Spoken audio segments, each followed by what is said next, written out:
उभा आहे अन्न नागरी पुरवठा अध्यक्ष महोदय, अंजनगाव दर्यापूर तहसील कार्यालय येथे राष्ट्रीय अन्न सुरक्षा कायद्यानुसार सुधारित उपलब्ध करून दिलेल्या इष्टांक पूर्तता करण्यात आली होती।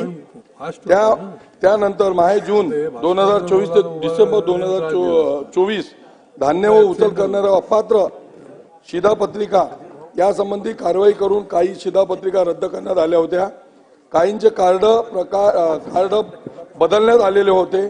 त्यामुळे अंजनगाव तालुक्यात इष्टांक रिक्त झालेला आहे।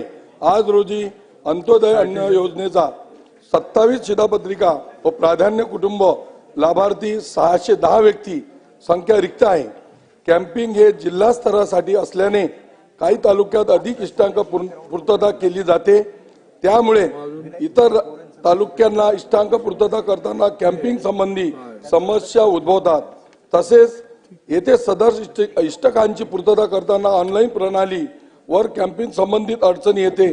सदर कॅम्पिंग ही तालुका निहाय असावी जेणेकरून अंजनगाव दर्यापूर तालुक्यातील अपात्र शिधापत्रिका ऐवजी पात्र लाभार्थ्यांची ऑनलाईन डाटा एंट्री करताना अडचण येणार नाही।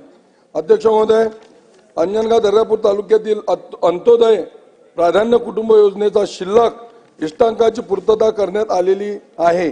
इष्टांक अभावी मागील 4 महिन्यापासून NPH शिधापत्रिका वितरित करण्यात येत असून धान्य मिळवण्यासाठी लाभार्थ्यांनी कार्यालयात अर्ज केलेले आहेत। तसेच दिव्यांग लाभार्थी व विधवा महिला यांनी सुद्धा अंत्योदय योजनेचा लाभ मिळण्याकरिता अर्ज केलेले आहेत। मयत लाभार्थी वगळणे, अपात्र शिधापत्रिका रद्द करणे, सायलेंट शिधापत्रिका कमी करण्याबाबत कार्यालयीन स्तरावर कारवाई करण्यात येत आहे। अध्यक्ष महोदय, तसेच कमी होत असलेल्या जागी नवीन नावे समाविष्ट करण्यात येत आहेत। अंजनगाव सुरजी तालुक्यातील अंत्योदय करिता 150 कार्ड, प्राधान्य कुटुंब योजनेकरिता 2000 प्रति व्यक्ती इष्टांकांची आवश्यकता आहे। सदर वाढीव इष्टकांची उपलब्ध करण्यात यावी अशी मी विनंती करतो आणि माझे 2 शब्द संपवतो। अर्जुन खोतकर साहेब, दिलीप लांडे, राजेश मोरे, आनंद तिडके, चंद्रकांत सोनवणे।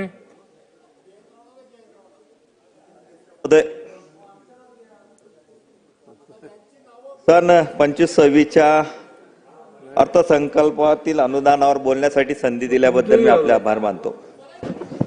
अध्यक्ष महोदय, महाराष्ट्रामध्ये जानेवारी 25 मध्ये दावोस येथे झालेल्या जागतिक आर्थिक परिषदेत 63 कंपन्यांबरोबर आपला करार झालेला। यातनं जवळपास 16 लाख रोजगार